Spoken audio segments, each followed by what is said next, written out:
सबसे ऊपर आता है कि उन्होंने बौद्ध धर्म की दीक्षा क्यों स्वीकार की। बौद्ध धर्म में आदमी और पुरुष बराबर है, हिंदू धर्म में ब्राह्मण सबसे ऊपर है, क्षत्रिय दूसरे स्थान पर है, वैश्य तीसरे स्थान पर है, शूद्र चौथे स्थान पर है, अछूत की तो कोई है ही नहीं किसी भी दिशा में। और महिलाएं तो भाई जिसको जो मन करे उठा लो। नीता अंबानी यहाँ तो मंदिरों में फंडिंग करती है, बाहर जाके कहती है बुद्धम शरणम गच्छामि। Hi friends, I am from India, land of Buddha. वहाँ से क्या चंदा लेना होता है बुद्ध के नाम से?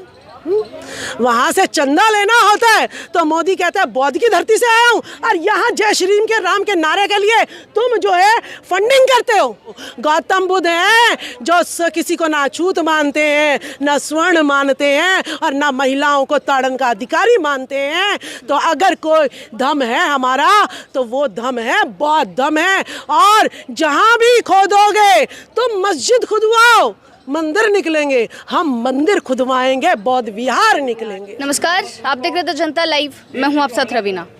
आज 10 अगस्त है, एक ऐसी स्त्री की जयंती जिसने 21 लोगों को लाइन में खड़ा कर मौत का फरमान सुनाया था, जिसने जब सरेंडर किया तो 10,000 पुलिसकर्मी वहां मौजूद थे।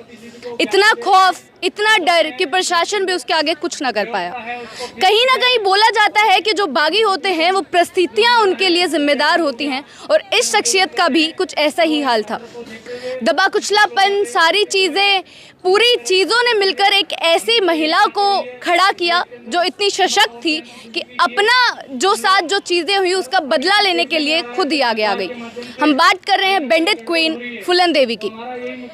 पूरा जीवन जो उनका चला, जिस प्रकार से उनकी हत्या हुई, हत्या होने से पहले राजनीतिक करियर शुरू करना, उससे पहले अपने अपराधियों को मौत के घाट उतार देना, फूलन देवी की मिसाल आज भी भारतवर्ष में दी जाती है।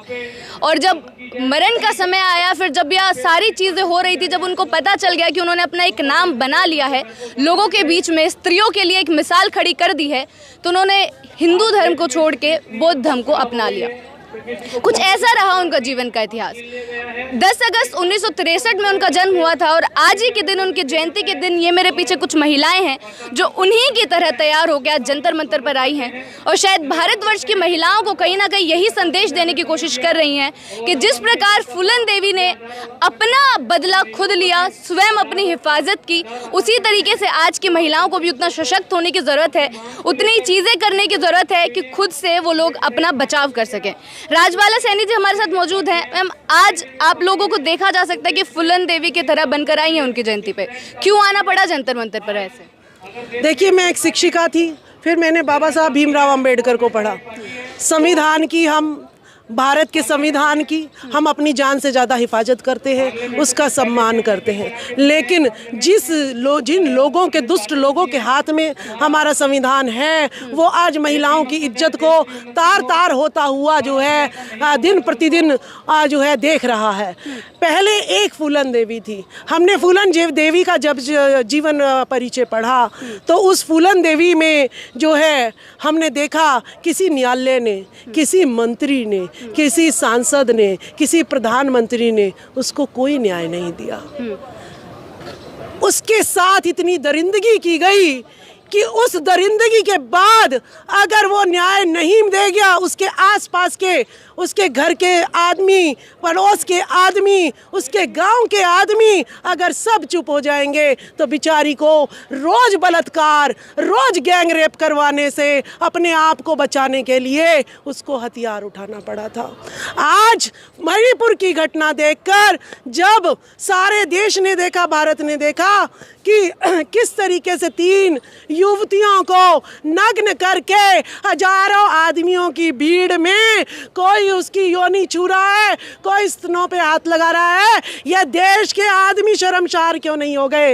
यह देश की सारी महिलाएं सड़कों पे बाहर क्यों नहीं आ गई कि खुलेआम भारत में औरतें नंगी घुमाई जा रही हैं? क्या यह देश संविधान से चल रहा है? नहीं, यह देश संविधान से नहीं चल रहा है। या तो भारत की महिलाओं को भारत छोड़ छोड़ना होगा, नहीं तो वीर फूलन देवी बनना पड़ेगा। क्योंकि हमने तो चूड़ियां उतार दी है, आज मर्दों की चूड़ियां दिखाई नहीं दे रही है, लेकिन इन्होंने चूड़ियां डाली हुई है, जिसकी वजह से एक पुलिस वाला देश की रक्षा तो कर सकता है, लेकिन एक औरत की अपनी पत्नी की रक्षा नहीं कर सकता है। तो ये हमारे लिए बहुत ही सोचने का विषय है। ये एक एक भीम शेरनी है, ये घर में रहने वाली महिलाएं नहीं है, ये शिक्षित महिलाएं हैं, ये तुम्हारी नकली साक्षर महिलाएं नहीं हैं, ये पढ़ी लिखी महिलाएं अपने पूर्वजों के इतिहास को जानती हैं। यहाँ एक राजबाला नहीं है, ये कई सावित्रीबाई फुले यहाँ पर खड़ी हैं। तो जब एक सावित्रीबाई फुले अपनी जिंदगी में 18 स्कूल खोल सकती है और महिलाओं में जो है ये क्रांति ला सकती हैं, तो ये इतनी सारी भीम शेरनियाँ, इतनी सारी सावित्रीबाई फुले इस देश के संविधान को लागू करवाने में और दुष्टों की सरकार को हटाने में ये जो है कामयाब है। जिस दिन ये भी फूलन देवी के दिमाग वाली बन गई। तो आज फूलन देवी की जयंती पे जंतर मंतर पर आना क्या दर्शा रहा है और जनता को और महिलाओं को संदेश क्या जा रहा है? फूलन देवी की याद दिला रही है कि हमें फूलन देवी के इतिहास को दफनाना नहीं चाहिए। हर लड़की को बताना चाहिए कि अगर आप आवाज़ उठाओगी, अगर आप घर से अकेली जाओगी, तो दरिंदे खड़े हैं बाहर, कहाँ किस रूप में खड़े हैं आपको नहीं पता, और वो दरिंदे इतने बेरहम हैं कि वो 10-10 आपके ऊपर हावी हो जाएंगे, आपके शरीर को लहूलुहान कर देंगे, लेकिन उनकी इस शरीर की हवस नहीं बुझेगी। तो ये जो है कारण है कि आज हमें फूलन देवी याद करनी पड़ रही है। जब मणिपुर में 3-3 को नंगा घुमाया गया है, कल को मैं भी मणिपुर की महिलाओं की तरह मेरे साथ भी ये काम हो सकता है, कल को आपके साथ भी ये काम हो सकता है। तो इसीलिए भारत की महिलाओं को फूलन देवी का इतिहास पढ़ना चाहिए, हथियार चलाना सीखना चाहिए, क्योंकि संविधान जो है दुष्टों के हाथ में है। तो अपनी रक्षा खुद करनी पड़ेगी, पति भी नहीं कर सकता।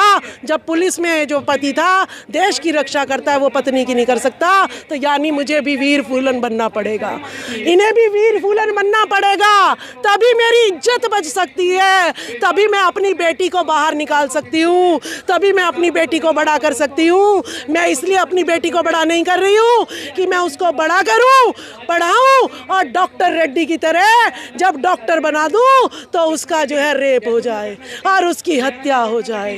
तो ये जो है बहुत बड़ा सवाल जो है इन सरकारों पर है, सभी प्रधानमंत्रियों पर है, कांग्रेस पर है, बीजेपी पे है और आम आदमी पार्टी पर है। फूलन देवी की हम बात कर रहे हैं तो काफ़ी सारे सवाल रहते हैं जो उनकी जीवनी को लेकर रहते हैं, जो काफ़ी लोग जानना चाहते हैं कि उन्होंने इस प्रकार की चीज़ें क्यों की। सबसे ऊपर आता है कि उन्होंने बौद्ध धर्म की दीक्षा क्यों स्वीकार की। बौद्ध धर्म में आदमी और पुरुष बराबर है, हिंदू धर्म में ब्राह्मण सबसे ऊपर है, क्षत्रिय दूसरे स्थान पर है, वैश्य तीसरे स्थान पर है, शूद्र चौथे स्थान पर है, अछूत की तो वो तो कोई है ही नहीं किसी भी दिशा में।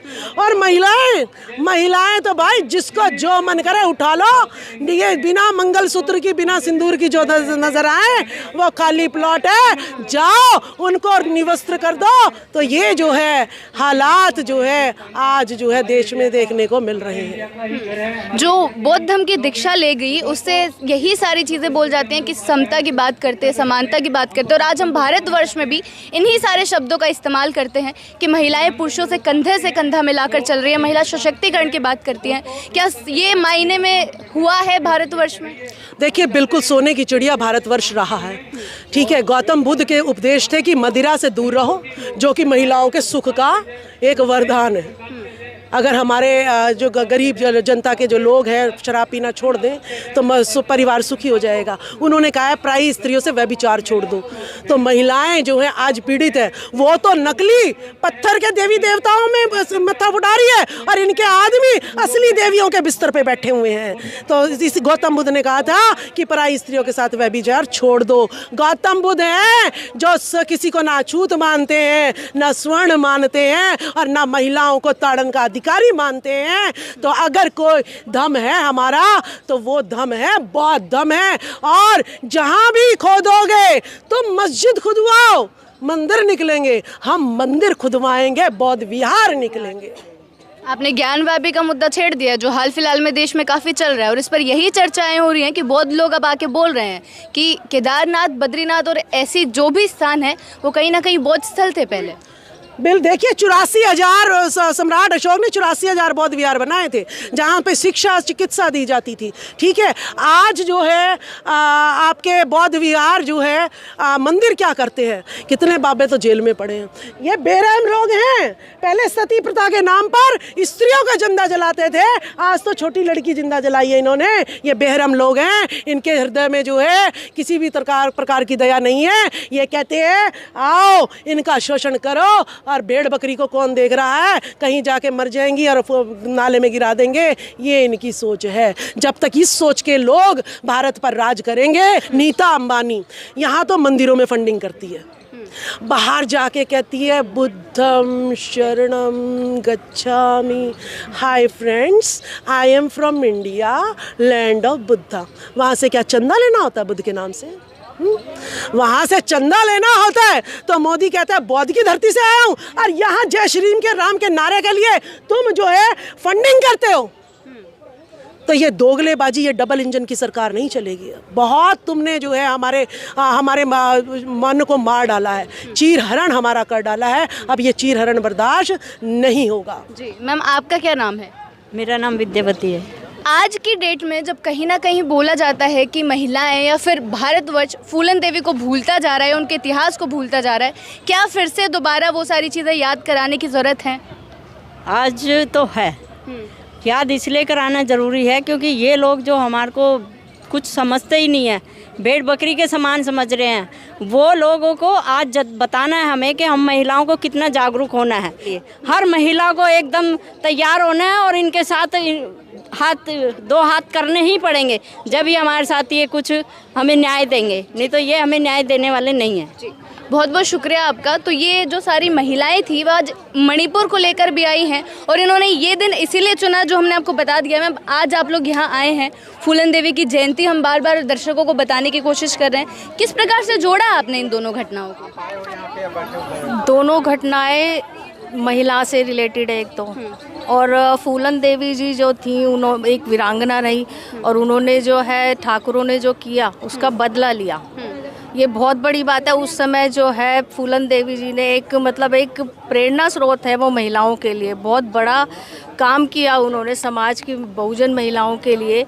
और हर महिला को आज ये समझना होगा क्योंकि आज भी महिलाओं पर जो बाबा साहब ने जो संविधान हमें देकर गए, तो उन्होंने कहा कि ये संविधान अगर अच्छे लोगों के हाथों में जाएगा तो ये अच्छा काम होगा, और अगर ये संविधान बुरे लोगों के हाथों में गया तो समाज के साथ बुरा होगा। तो आज लगता है कि संविधान जो है बहुत ही घिनौने और अत्याचारी और बुरे लोगों के हाथों में जा चुका है, इसलिए महिलाओं पर जो अत्याचार बढ़ रहे हैं और लोग महिलाओं को तलवार और भाले दिखा करके, बंदूकें दिखा करके डरा रहे हैं और उनके साथ जो है इतना गलत व्यवहार किया जा रहा है समाज में बहुजन महिलाओं के साथ। तो हमें ये समझना होगा अब हमारी जो बहुजन महिलाएं हैं कि ये लोग जो हमें जानवरों के समान समझ रहे हैं। हम संविधान के दायरे में रह करके सारे काम करते हैं, हम बहुजन लोग जो है संविधान के दायरे में रहते हैं और संविधान के दायरे में काम किया जाता है, लेकिन ये लोग संविधान के दायरे से बाहर निकल रहे हैं। संविधान के दायरे से बाहर निकल करके हम बहुजन महिलाओं पर अत्याचार कर रहे हैं। हमारे बहुजन भाई हैं, समण भाई हैं, मूल निवासी भाई हैं, उन पर भी अत्याचार किए जा रहे हैं। उनको मारा पीटा जाता है, उनकी उंगलियां काट दी जाती हैं, उनके पैर काट दिए जाते हैं। तो हमें बड़ा बुरा लगता है, हम देखते हैं, हमें बड़ा दुख होता है कि हमारे समाज के साथ इतना बुरा हो रहा है। चलिए, बहुत बहुत शुक्रिया आपका।